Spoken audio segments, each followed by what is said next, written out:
नमस्कार दोस्तों, मैं हूं आशीष और आप देख रहे हैं एएसएम यानी कि आशीष एचडी मिशन। तो दोस्तों, हिस्ट्री का क्रैश कोर्स चल रहा है जिसमें आज हम जो पॉइंट कवर करने वाले हैं वो है गुलाम वंश।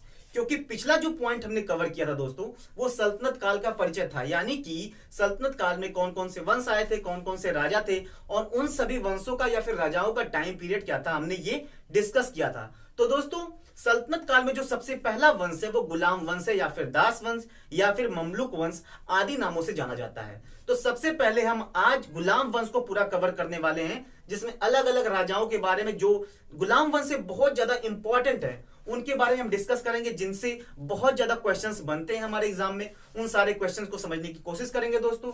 तो दोस्तों, आइए शुरू करते हैं गुलाम वंश।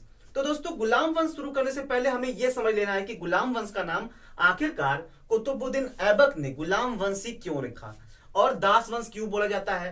तो दोस्तों, गुलाम वंश इसलिए क्योंकि वो कुतुबुद्दीन ऐबक जो कि मोहम्मद गौरी का क्या था, गुलाम था या फिर दास था, जिसकी वजह से उसने गुलाम वंश नाम रखा। और दास वंश इसलिए बोला जाता है जो इसके प्रमुख राजा थे या फिर सुल्तान थे गुलाम वंश में, यानी कि कुतुबुद्दीन ऐबक, इल्तुतमिश, बलबन, ये सारे के सारे दास थे।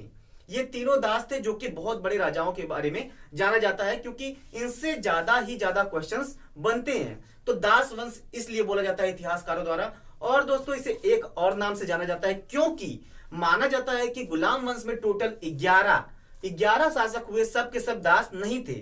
तो दोस्तों, एक और नाम दिया गया इसको ममलूक वंश। तो दोस्तों, गुलाम वंश इसलिए क्योंकि वो कुतुबुद्दीन ऐबक जो मोहम्मद गौरी का गुलाम था, दास इसलिए क्योंकि कुतुबुद्दीन ऐबक, इल्तुतमिश, बलबन जो कि बड़े राजा थे, सारे के सारे दास थे। ममलूक वंश इसलिए क्योंकि सारे के सारे जो थे वो दास नहीं थे। तो इसलिए दोस्तों उसका नाम गुलाम वंश, दास वंश और ममलूक वंश पड़ गया। दोस्तों, अब हम शुरू करते हैं अपना पहला पॉइंट। गुलाम वंश का संस्थापक कुतुबुद्दीन ऐबक। गुलाम वंश की स्थापना 1206 में हुई थी दोस्तों, और कुतुबुद्दीन ऐबक जो था 1206 से 1210 यानी कि 4 वर्षों तक लगभग उसने राज किया था। तो दोस्तों, हम समझने की कोशिश करेंगे कुतुबुद्दीन ऐबक कौन था और मोहम्मद गौरी ने उसे कहां पाया था, कहां से खरीदा था और उसके टाइम पीरियड में क्या चीजें हुई थी, ये सारी चीजें हम समझने की कोशिश करेंगे दोस्तों। कुतुबुद्दीन ऐबक के बारे में दोस्तों मैं शुरू करने से पहले कुछ बताना चाहता हूं, आप उसको ध्यान से समझिए, कभी भी क्वेश्चंस एग्जाम्स में बन सकते हैं। कुतुबुद्दीन ऐबक को सबसे पहले एक काजी नामक तुर्क मुसलमान थे जिन्होंने खरीदा था। उसके बाद उन्होंने उसको शिक्षा दी, उसको तलवारबाजी सिखाई, उसको युद्ध नीति सिखाई, उसे लड़ना सिखाया, घोड़ों की सवारी सिखाई, आदि चीजें सिखाने के बाद जब उनकी मृत्यु हो गई, यानी कि काजी जो कि उसे खरीदे थे उनकी मृत्यु हो जाती है, उसके बाद जो काजी का बेटा था वो कुतुबुद्दीन ऐबक को अफगानिस्तान में किसके हाथों बेच देता है, मोहम्मद गौरी के हाथों बेच देता है। यानी कि मोहम्मद गौरी ने अफगानिस्तान में काजी के बेटे से उसको खरीद लिया था। और आगे चल के यही कुतुबुद्दीन ऐबक ने अपने आप को इतना अच्छा प्रूव किया उनके लिए, इतनी अच्छे तरीके से उनकी देखभाल की, जो भी वर्क दिए जाते थे उसे अच्छे तरीके से करते थे, अपने आप को प्रूव किया और जल्दी वो दासत्व से मुक्त होके बड़े बड़े गवर्नरों के रूप में प्रभावित हुए। माना जाता है कि जो तराइन का द्वितीय युद्ध जिसमें मोहम्मद गौरी ने पृथ्वीराज चौहान को हराया था, उसमें कुतुबुद्दीन ऐबक का बहुत बड़ा हाथ था, बहुत बड़ा रोल था दोस्तों। तो दोस्तों, यहां से ये कुतुबुद्दीन ऐबक की शुरुआत थी। पहले काजी नामक एक तुर्क मुसलमान ने उसको खरीदा, फिर उसको पाला पोसा, घुड़सवारी, लड़ाई सिखाई। उसके बाद उनकी मृत्यु के बाद काजी के बेटे ने अफगानिस्तान में मोहम्मद गौरी को, यानी कि मोहम्मद गौरी के हाथों कुतुबुद्दीन ऐबक को बेच दिया दोस्तों। तो दोस्तों, बहुत ही जल्दी उसने अपना पराक्रम दिखाते हुए गवर्नरों की लिस्ट में अपना नाम लिखवा लिया। और दोस्तों, माना जाता है कि जो कि मोहम्मद गौरी थे उनका कोई भी उत्तराधिकारी नहीं था, तो उन्होंने जो उनका भारत से बाहर का राज्य था गौरी साम्राज्य, वहां पे अपने भतीजों को दिया। और जो भारत के अंदर जो उन्होंने राज्य जीता था, जब छोड़ के जाते वक्त यहां से जब वो जा रहे थे, तो यहां पे उन्होंने उसका राज्यभार यानी कार्यभार किसके कंधों पे डाला, कुतुबुद्दीन ऐबक, क्योंकि ये बहुत ही प्रशंसाशील और बहुत ही उनका खास गवर्नर था दोस्तों, यानी कि दास था। तो दोस्तों, यहां से शुरुआत होती है। जैसे ही मोहम्मद गौरी की मृत्यु होती है, उसने दिल्ली पे उसने सल्तनत वंश यानी कि गुलाम वंश की नींव रखी। गुलाम वंश की नींव रखने से दोस्तों यहीं से शुरुआत होता है पहला गुलाम वंश का। दोस्तों, यहां पे समझते हैं हम, कुतुबुद्दीन गौरी का दास या गुलाम था। दास या गुलाम उसको ही बोलते थे दोस्तों जो उनकी सेवा में रहते थे, जो उनके लिए कार्य करते थे, राजा के लिए, सुल्तान के लिए कार्य करते थे, उन्हें ही दास बोला जाता था। और गौरी ने इसे अफगानिस्तान में खरीदा था, जैसा कि मैंने बताया कि जो काजी थे उनके पुत्र ने कुतुबुद्दीन ऐबक को किसके हाथों भेज दिया था, गौरी को अफगानिस्तान में। और दोस्तों इसके आगे का जो पॉइंट है, कुतुबुद्दीन गुलाम वंश का संस्थापक माना जाता है, क्योंकि उसी ने गुलाम वंश की स्थापना की थी, तो कुतुबुद्दीन गुलाम वंश का संस्थापक था। इसने अपनी राजधानी कहां बनाई, पाकिस्तान के लाहौर में, क्योंकि ज्यादातर आक्रमण वहीं से होते थे दोस्तों, तो वो वहीं से रह के भारत में अपने बनाए गए राज्यों पे शासन करता था और लाहौर में उसने राजधानी बनाई। लाहौर में वो परमानेंटली निवास करता था दोस्तों। अपनी दानी प्रवृत्ति के कारण, यानी कि वो दान करने का बहुत ज्यादा इच्छुक था, तो दान करते करते उसको एक नाम मिला, लाख बख्श, यानी कि लाखों का दान करने वाला। ये क्वेश्चन एसएससी में, यूपीपीसीएस में बहुत बार आ चुका है कि लाख बख्श किसे कहा जाता है, यानी कि लाखों का दान करने वाला किस शासक को जाना जाता है। तो दोस्तों हमेशा याद रखिएगा कि कुतुबुद्दीन ऐबक ही लाख बख्श के रूप में जाना जाता है। और दोस्तों अगला पॉइंट है, दिल्ली में कुव्वत उल इस्लाम तथा अजमेर में 2.5 दिन का झोपड़ा की स्थापना। दिल्ली में कुव्वत उल इस्लाम नामक मस्जिद, ये मस्जिद थी दोस्तों दोनों, यानी कि कुव्वत उल इस्लाम भी और 2.5 दिन का झोपड़ा, ये दोनों की दोनों क्या थी, एक मस्जिद थी। ये कुव्वत उल इस्लाम दिल्ली में थी, 2.5 दिन का झोपड़ा कहां था दोस्तों, अजमेर में। तो इस दो मस्जिदों की स्थापना किसने की थी, कुतुबुद्दीन ऐबक ने। और एक और चीज की स्थापना की थी, कुतुब मीनार। कभी भी दोस्तों इस चीज से कभी कंफ्यूज मत होइएगा कि कुतुब मीनार की स्थापना कुतुबुद्दीन ऐबक ने किसकी प्रेरणा स्रोत बनाई थी। वो कभी भी अपने प्रेरणा स्रोत यानी कुतुबुद्दीन ऐबक की प्रेरणा स्रोत पे कभी नहीं बनाई थी। उसने सूफी संत, एक सूफी संत थे कुतुबुद्दीन बख्तियार काकी, एक सूफी संत थे कुतुबुद्दीन बख्तियार काकी की याद में, यानी कि उनकी याद में उसने कुतुब मीनार का निर्माण करवाया। उसने नींव रखी थी, उसने नींव रेखा पूरा करवाने वाला काम किसने किया था दोस्तों, इल्तुतमिश ने किया था। यानी कि कुतुब मीनार की नींव रखी थी कुतुबुद्दीन ऐबक ने, किसकी याद में, कुतुबुद्दीन बख्तियार काकी की याद में, और से पूरा किसने करवाया था, इल्तुतमिश ने। तो दोस्तों अगला जो पॉइंट है हमारा 1210 में, यानी कि 1206 में राजगद्दी पे बैठे थे, इतने सारे वर्क किए उन्होंने, 1206 में बैठे और 1210 में माना जाता है कि एक खेल हुआ करता था चौगान, जो अब इस समय आधुनिक वर्तमान में पोलो के रूप में जाना जाता है, जो घोड़े पे बैठ के खेला जाता है। वही खेल खेलते वक्त वो गिर जाते हैं, चोट लगती है, जिसकी वजह से उनकी डेथ हो जाती है दोस्तों, यानी कि अकस्मात मृत्यु हो जाती है। कब, 1210 में। अब 1210 में उनकी मृत्यु होने के बाद उनको आगरा में दफनाया जाता है, यानी कि आगरा में उनको दफना दिया जाता है। उसके बाद उनका उत्तराधिकारी 1210 में उनका उत्तराधिकारी आराम सा गद्दी पे बैठता है दोस्तों। एक बार फिर से इसको देख लेते हैं दोस्तों। कुतुबुद्दीन गौरी का दास या गुलाम था। कुतुबुद्दीन को गौरी ने अफगानिस्तान में खरीदा। कुतुबुद्दीन गुलाम वंश का संस्थापक माना जाता है दोस्तों। इसने लाहौर को अपनी राजधानी बनाई। अपनी दानी प्रवृत्ति यानी कि दान ज्यादातर करता था, इसलिए लाख बख्श यानी कि लाखों का दान करने वाला इसे बोला जाता है। दिल्ली में कुव्वत उल इस्लाम मस्जिद और अजमेर में 2.5 दिन का झोपड़ा नामक मस्जिद की स्थापना की, इसने बनवाया। सूफी संत कुतुबुद्दीन बख्तियार काकी की याद में इसने कुतुब मीनार की नींव रखी। 1210 में चौगान यानी कि आधुनिक पोलो खेल खेलते वक्त गिर जाने के कारण, चोट लगने के कारण अकस्मात इनकी मृत्यु हो जाती है। इनको दफनाया कहा जाता है आगरा में। इसके बाद राजगद्दी पे कौन बैठता है, इनका पुत्र आराम सा बैठता है 1210 में, और वो भी सिर्फ 5 से 6 महीनों के लिए। जैसे कि अब मैं कुछ यहाँ पे पॉइंट्स बताने वाला हूं जो कि मैं यहाँ लिखा नहीं हूं, क्योंकि आराम सा से बहुत ज्यादा क्वेश्चन कभी भी नहीं पूछता है, और मोस्टली है कि कभी कभी क्वेश्चन आ जाते हैं, वो भी नहीं आते हैं। तो आराम सा को जैसे ही इनकी मृत्यु होती है, आराम सा को लाहौर की गद्दी पे बैठा दिया जाता है। लेकिन कुछ तुर्की मुसलमान थे जो नहीं चाहते थे, तुर्की अमीर थे जो नहीं चाहते थे कि आराम सा क्या बने, राजा बने।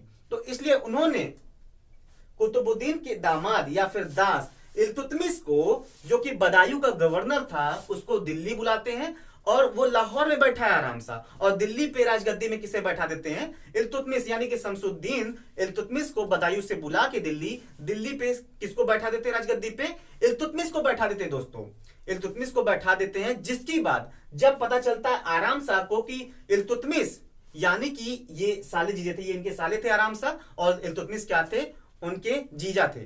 तो जब उनको पता चला कि इल्तुतमिश दिल्ली की राजगद्दी पे बैठ गया है, तो ये पहुंचते हैं, फिर वहां पे युद्ध होता है जिसमें आराम शाह को बंदी बना लिया जाता है और इनको मार दिया जाता है दोस्तों। अब यहां से शुरुआत होता है दोस्तों इल्तुतमिश यानी कि शमसुद्दीन इल्तुतमिश का टाइम पीरियड। शमसुद्दीन इल्तुतमिश का टाइम पीरियड 1210 से 1236 माना जाता है दोस्तों, और एक बहुत ही महत्वपूर्ण शासक के रूप में इनको जाना जाता है, क्योंकि इनसे बहुत ज्यादा क्वेश्चन बनते हैं और काफी अच्छे काम भी इनके टाइम पीरियड में किए गए थे, जिसकी वजह से इनको बहुत ज्यादा प्रमोट किया गया, बहुत ज्यादा इनसे क्वेश्चन आते हैं एग्जाम्स में, तो इनको पढ़ना बहुत ज्यादा जरूरी है, वो भी सही तरीके से दोस्तों। तो सबसे पहले समझ लेते हैं दोस्तों, शमसुद्दीन इल्तुतमिश एक इल्बरी तुर्क था, यानी कि तुर्क मुसलमान था, इल्बरी तुर्क था। 1210 से 1236 तक इसने राज किया। जब कुतुबुद्दीन की मृत्यु हुई तो ये बदायूं का गवर्नर था, बदायूं का गवर्नर था, और ये इल्तुतमिश जो था कुतुबुद्दीन ऐबक का दामाद था और दास भी था दोस्तों। तो बदायूं का गवर्नर था, और ये सबसे पहले सुल्तान की उपाधि खलीफा के आदेश पे धारण करने वाला शासक कौन था? इल्तुतमिश। ये याद रखिएगा कि कुतुबुद्दीन ऐबक ने सुल्तान की उपाधि धारण नहीं की थी, बिना सुल्तान की उपाधि धारण किए इसने शासन किया था। लेकिन यहाँ पे जब ये गद्दी पे बैठता है तो खलीफा से, यानी कि खलीफा से आदेश लेना पड़ता था कि क्या हम सुल्तान की उपाधि धारण कर सकते हैं। अगर खलीफा बोलता था हाँ, तो उसके बाद सुल्तान की उपाधि धारण करते थे। तो इन्होंने, ये बदायूं का गवर्नर था और जब गद्दी पे बैठा तो खलीफा के आदेश पे इसने सुल्तान की उपाधि धारण की। इल्तुतमिश ने दिल्ली को अपनी राजधानी बनाया दोस्तों। जैसा कि मैंने बता दिया कि लाहौर में आराम शाह बैठे थे, इल्तुतमिश आके दिल्ली बैठता, दोनों में युद्ध होता है, आराम शाह हार जाते हैं, मार दिए जाते हैं, उसके बाद इल्तुतमिश बैठ जाते हैं। तो ये अपनी राजधानी कहां ले आता है? दिल्ली पे बैठा तो अपनी राजधानी कहां ले आता है? दिल्ली ले आता है दोस्तों। गुलाम वंश का वास्तविक संस्थापक इल्तुतमिश को माना जाता है। ऐसा क्यों? क्योंकि अभी हमने पढ़ा है कि इल्तुतमिश नहीं बल्कि गुलाम वंश का संस्थापक कौन था? कुतुबुद्दीन ऐबक। यानी कि गुलाम वंश की अगर पूछेगा कि गुलाम वंश का संस्थापक कौन था, तो आप क्या क्वेश्चन में ट्रिक लगाएंगे?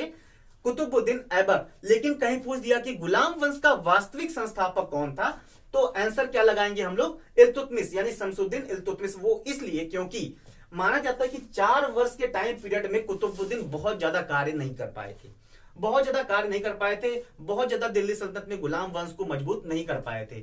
लेकिन 1210 से 1236 के बीच में जब इल्तुतमिश राजगद्दी में बैठता है तो ये बहुत सारे कार्य करता है, जैसे इक्ता प्रथा लागू करता है और चहलगानी की स्थापना करता है, शुद्ध अरबी के सिक्के जारी करता है, बहुत सारे बदलाव करता है और जनता के नेतृत्व में बहुत सारी चीजें करता है, जिसकी वजह से ये माना जाता है कि वास्तविक अगर गुलाम वंश का कोई संस्थापक है तो कौन है? इल्तुतमिश दोस्तों। तो दोस्तों, इल्तुतमिश ने दिल्ली को अपनी राजधानी बनाया और गुलाम वंश का वास्तविक संस्थापक किसे माना जाता है? इल्तुतमिश को माना जाता है। कुतुब मीनार का जो कार्य जो पूरा रह गया था पूरा करवाने का, उसको पूरा किसने करवाया था? इल्तुतमिश ने। कुतुब मीनार से रिलेटेड दोस्तों आता है कि कुतुब मीनार को पूरा करवाने में किन शासकों का योगदान था? तो इसमें 3 शासकों का योगदान होता है। आप ये बात ध्यान कर लीजिएगा, इसलिए मैं बता दे रहा हूं कि आपको पता होना चाहिए। नींव किसने रखी थी? कुतुबुद्दीन ऐबक ने। यानी कि कुतुब मीनार की नींव किसने रखी थी? कुतुबुद्दीन ऐबक ने। उसे पूरा किसने करवाया था? इल्तुतमिश, यानी शमसुद्दीन इल्तुतमिश ने। फिर उसके गुंबद में कुछ प्रॉब्लम्स हो जाती हैं, यानी कि कुछ टूट फूट जाता है, उसको सही करवाने का काम कौन करता है? फिरोज शाह तुगलक। यानी कि पहले कुतुबुद्दीन ऐबक, फिर इल्तुतमिश, फिर फिरोज शाह तुगलक, यानी 3 शासकों का नाम आता है कभी भी, क्योंकि 2 से 3 बार ये क्वेश्चन पूछा जा चुका है। यूपी पीसेस में भी पूछा जा चुका है, लोअर पीसेस में भी पूछा जा चुका है, तो इस बात का आप लोग ध्यान रखिएगा। ठीक है दोस्तों, तो आगे शुरू करते हैं। कुतुब मीनार को के कार्य को पूरा करवाने का कार्य कौन करता है? इल्तुतमिश। पहला सुल्तान जिसने शुद्ध अरबी के सिक्के जारी किए थे कौन था? इल्तुतमिश। वो सिक्के के नाम क्या थे? चांदी का टंका और तांबे का जीतल। याद रखिएगा दोस्तों, पहला सुल्तान जिसने शुद्ध अरबी के सिक्के जारी किए थे कौन था? इल्तुतमिश, जिसने चांदी का टंका और तांबे का जीतल नामक सिक्का, जो शुद्ध अरबी सिक्का जारी किया था। इसने इक्ता प्रथा चलाई तथा तुर्कान ए चहलगानी की स्थापना की। अब इक्ता प्रथा और तुर्कान ए चहलगानी क्या है?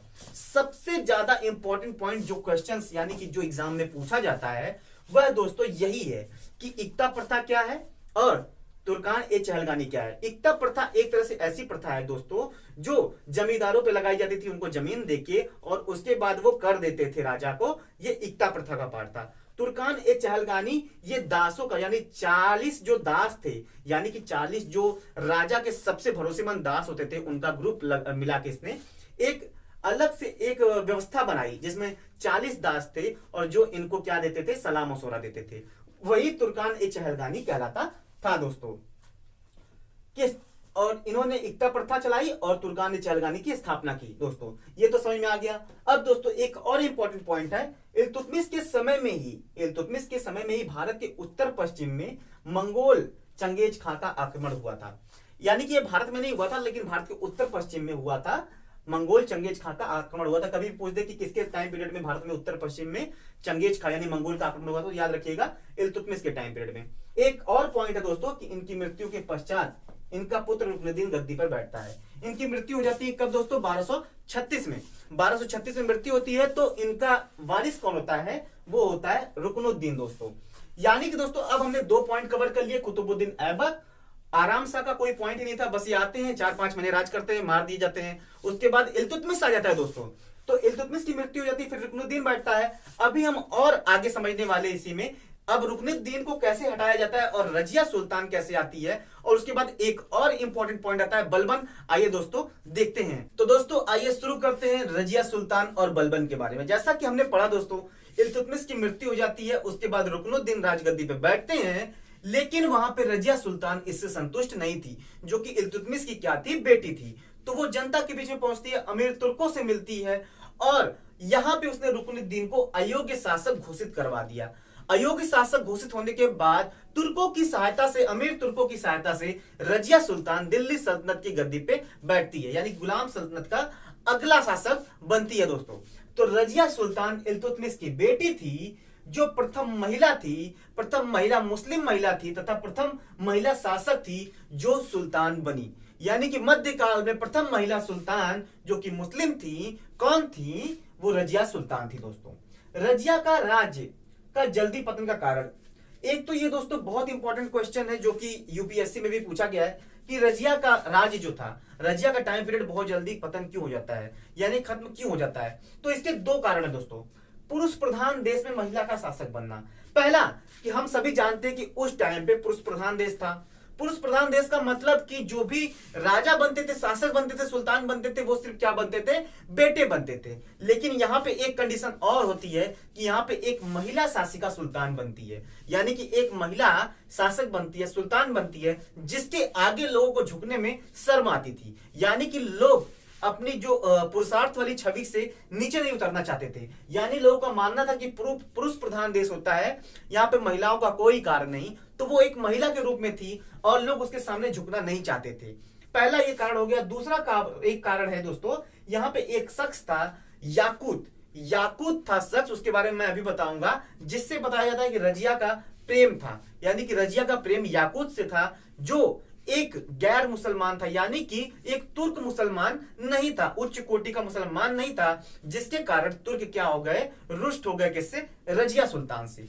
रजिया सुल्तान पर्दा में रह के शासक नहीं करती थी, यानी पर्दे में रह के शासन नहीं करती थी, पर्दा प्रथा को नहीं मानती थी। वो नॉर्मल हर एक शासक सुल्तान की तरह पूरा वेशभूषा धारण किए हुए आती थी और तलवार लेके चलती थी। उसके बाद टोपी लगाती थी, यानी कि जो भी मुकुट होता था वो लगाती थी, और सीधे यानी बिना पर्दा प्रथा के अलावा वो चेहरे को भी नहीं ढकती थी, और सीधे आती थी, शासन करती थी दोस्तों। तो ये सारी चीजें जो थी तुर्क अमीरों को या फिर जो भी थे चहलगानी सिस्टम वाले लोग थे, किसी को पसंद नहीं आई। और दूसरा उसका याकूत नामक एक व्यक्ति से प्रेम था दोस्तों। तो दोस्तों यहाँ पे देखते हैं, रजिया ने घोड़ों का सरदार आमिर आखुर, यानी कि रजिया ने घोड़ों का सरदार किसे बनाया? याकूत को बनाया, तथा अमीर तुर्कों को यह पसंद नहीं आया, क्योंकि ये भी एक दासी था दोस्तों, ठीक है, एक वर्कर था, जिसको ये क्या करती है? घोड़ों का सरदार बनाती है याकूत को, और उसके बाद माना जाता है कि इन दोनों के बीच में प्रेम हो जाता है। प्रेम होने के बाद भी ये वाली चीज तो पहले से तुर्क अमीरों को पसंद नहीं था कि एक महिला शासक बनी है। उसके बाद इनका याकूत नामक शख्स, जो कि एक उच्च कोटि का मुसलमान नहीं था, तुर्की नहीं था, उससे प्रेम तुर्कों वालों के लिए, यानी कि तुर्कियों के लिए बहुत ही ज्यादा शर्मिंदाजनक थी। तो दोस्तों आगे क्या होता है? तुर्कों का सरदार अल्तुनिया, यानी कि तुर्कों का सरदार था अल्तुनिया की निगरानी में क्या होता है? दिल्ली पे आक्रमण हो जाता है, ठीक है, यानी गुलाम वंश पे आक्रमण होता है, दिल्ली पे आक्रमण हो जाता है, जहां पे याकूत की हत्या कर दी जाती है, लड़ाई होती है, युद्ध होता है, जंग होता है, याकूत को मार दिया जाता है। उसके बाद रजिया को बंदी बना के ले जाया जाता है। दोस्तों जब रजिया बंदी बना के जाती है, तो रजिया ने एक बहुत ही अच्छे माइंडसेट के साथ, एक बहुत ही चालाकी के साथ एक शर्त रखी अल्तुनिया के सामने कि दोनों शादी कर लेंगे और ये मामला खत्म हो जाएगा। अब यहाँ पे अमीरों को तुर्कों को लगा कि क्या होता अगर अल्तुनिया किसको यानी कि रजिया को मार देता, लेकिन उन सबको ये पता चला कि जब ये दोनों शादी कर लिए तो वो लोग परेशान हो गए, उन लोगों को लगा रजिया फिर से आ जाएगी। तो यहाँ पे क्या हुआ, शर्त के अनुसार रजिया और अल्तुनिया ने शादी की। गद्दी को खाली देख के और तुर्क अमीरों की सहायता से कौन गद्दी पे बैठ जाता है यहाँ पे दोस्तों, बहराम शाह गद्दी पे बैठ जाता है, क्योंकि अभी अल्तुनिया उनको लेके दिल्ली से बाहर चला गया था बंदे बना के, वहां पे शादी करता है। इधर गद्दी खाली थी तो तुर्क अमीरों की सहायता से कौन बैठ जाता है गद्दी पे, बहराम साहब बैठ जाता है दोस्तों। बहराम साहब बैठ जाता है। उसके बाद रजिया को और तुर्कियों को पता चलता है, जब वो आते हैं तो लड़ाई होती है, फिर वापस आते हुए पता चलता है कि बताया जाता है कि कुछ लुटेरों ने उनको मार दिया, या फिर कहीं कहीं ये भी बताया जाता है कि खुद बहराम शाह ने उनको मरवा दिया दोस्तों। तो ये कुछ इंपॉर्टेंट पॉइंट थे रजिया सुल्तान से, जो दोस्तों क्वेश्चन कभी भी इंपॉर्टेंट बन सकते हैं, या फिर यूपीएससी एसएससी में बहुत बार ऐसे क्वेश्चन बने हैं दोस्तों। तो दोस्तों इसके बाद के शासक थे बहराम शाह, जैसा कि हम लोगों ने पढ़ लिया, वो 1240 से 1242 तक बैठते हैं 2 साल। और दोस्तों उसके बाद अलाउद्दीन मसूद साहब 1242 से 1246। उसके बाद एक और शासक बैठते हैं नसीरुद्दीन महमूद 1246 से 1266। इन लोगों के टाइम पीरियड में कुछ बहुत खास काम नहीं हुए दोस्तों, जिसकी वजह से यहां से बिल्कुल भी क्वेश्चंस नहीं बनते। अब अगला क्वेश्चन जो बनता है 1266 में, जब इनको हटा के बलबन राजगद्दी पे बैठता है, तो वहां से शुरुआत होता है, एक और अच्छी शुरुआत होती है दोस्तों गुलाम वंश के लिए, और ये बैठता है 1266 से 1287 तक के टाइम पीरियड तक बैठता है दोस्तों। तो आइए दोस्तों समझते हैं कि ये बलबन कौन था। बलबन का नाम दोस्तों गयासुद्दीन बलबन था, जो कि चहलगानी यानी तुर्कान ए चहलगानी जो 40 गुलाम सरदारों का समूह बनाया था इल्तुतमिश ने, उसी में का एक सरदार ये भी था दोस्तों। यानी कि ये तुर्कान ए चहलगानी का क्या था, सदस्य था।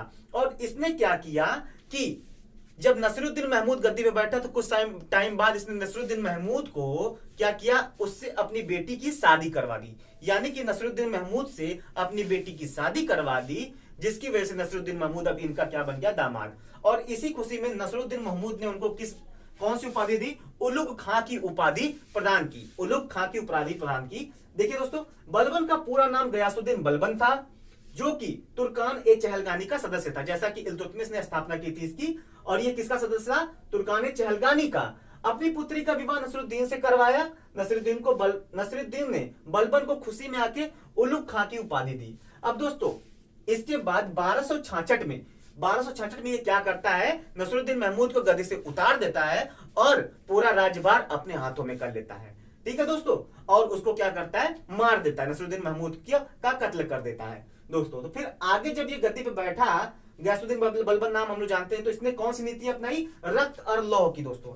यानी कि इसको पता था कि इसने एक शासक को, एक सुल्तान को मारा है, कहीं ऐसा ना हो कि इसके भी पीछे किसी की हत्या की साजिश रची जाए। तो ये क्या करता है, रक्त और लौह की नीति अपनाता है ताकि लोग इससे डरे। रक्त और लौह की नीति का मतलब होता है कि शत्रुओं के प्रति प्रेम नहीं, यानी कि शत्रुओं को सीधे मार दिया जाएगा। तो रक्त और लौह की नीति थी ये दोस्तों। बलबन ने सिजदा पैबोस चलाई तथा तुर्क चहलगानी को खत्म कर दिया। दोस्तों सिजदा पैबोस का मतलब होता है, सिजदा का मतलब होता है झुक के नमस्कार करना, पैबोस का मतलब होता है जो सुल्तान होता था उसके चरणों को झुक के यानी कि लेटकर छूना था दोस्तों। तो दोस्तों ये क्यों चलाया था उसने, सिजदा पैबोस इसलिए चलाया गया था कि तुर्क अमीरों के घमंड को तोड़ा जाए। यानी तुर्क अमीर जो थे, जो बहुत घमंडी थे, जो ज्यादातर शासन के मामले में हस्तक्षेप करते रहते थे, ये उनके घमंडों को तोड़ना चाहता था। इसकी वजह से इसने क्या चलाया, सिजदा पैबोस, जिसको झुक के नमस्कार करना और लेट के सुल्तान के पद को छूना था, और उसको कहीं कहीं बताते कि चूमना भी होता है दोस्तों। ठीक है, और इसने तुर्कान ने चहलगानी को खत्म कर दिया, जो कि एक सलाहकार मंडल था। इल्तुतमिश ने इसको चालू किया था। इसने क्या किया, सबसे पहले तुर्कान ने चहलगानी को खत्म कर दिया ताकि इसको सलाह मशवरा की जरूरत ना पड़े। और इसने पहले ही रक्त और लौह की नीति अपनाई थी, कोई पीछे बोलेगा मार दिया जाएगा। इसने जो 40 सदस्य थे तुर्कान चहलगानी के, सबको मरवा दिया और तुर्कान चहलगानी को खत्म कर दिया। इसने देवत्व का सिद्धांत अपनाया और खुद को जिल ए अल्लाह यानी ईश्वर का प्रतिबिंब की उपाधि दी। अब इसका मतलब होता है दोस्तों, उसने देवत्व का सिद्धांत अपनाया और खुद को जिल अल्लाह की उपाधि दी।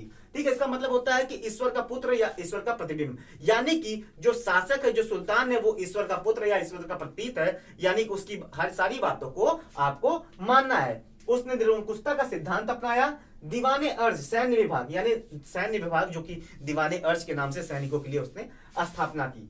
फारसी त्योहार नवरोज को चलाया। यानी कि एक त्योहार था नवरोज को, फारस से बहुत ज्यादा ये संबंधित था, अपने आप को बोलता था और फारस को ही अपना मतलब जन्मभूमि या फिर बहुत सारी चीजों में बताता था।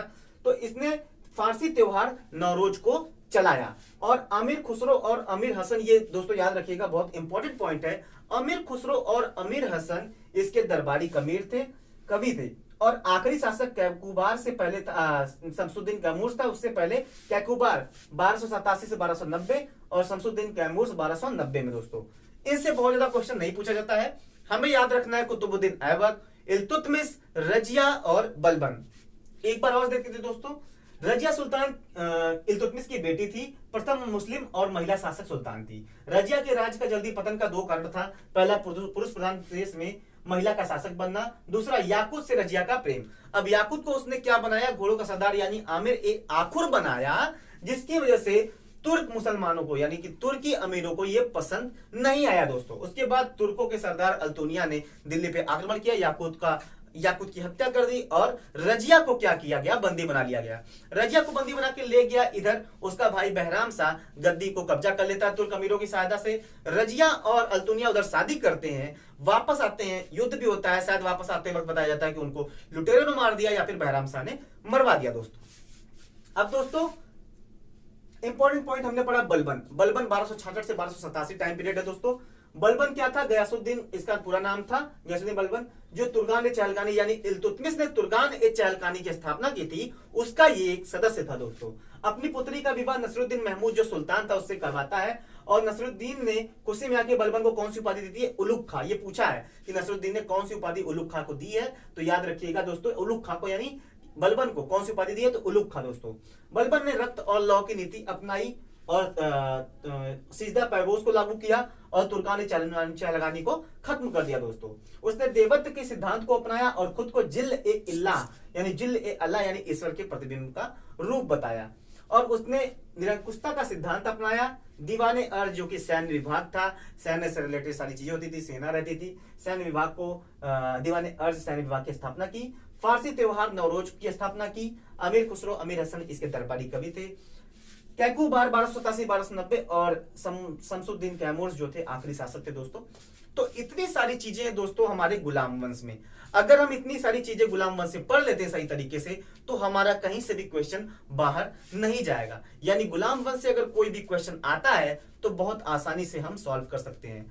आपने अगर नोट नहीं किया तो नोट कर लीजिए दोस्तों, और वीडियो को लाइक करिए, शेयर करिए, चैनल को सब्सक्राइब करिए, जिससे आने वाली बहुत सारी वीडियोस फ्री में आने वाली हैं। सारी वीडियोस फ्री रहेंगी, आपको बहुत सारा फायदा होगा और बहुत सारे सब्जेक्ट हम लेके आने वाले दोस्तों। तो हमने दोस्तों आज कवर किया गुलाम वंश, जिसमें हमने कवर किया कुतुबुद्दीन ऐबक, आराम शाह, इल्तुतमिश, रजिया, बहराम शाह और उसके बाद बलबन को दोस्तों, जो कि इंपॉर्टेंट सुल्तान थे इस वंश से। तो दोस्तों यहाँ पे गुलाम वंश यानी कि दास वंश यानी कि ममलूक वंश, जिसे इन तीनों नामों से जाना जाता है, यहाँ पे खत्म होता है। वीडियो अच्छी लगे तो प्लीज लाइक करिएगा, शेयर करिएगा, चैनल को सब्सक्राइब करिएगा दोस्तों। तो दोस्तों आज के लिए बस इतना ही। जय हिंद, जय भारत दोस्तों।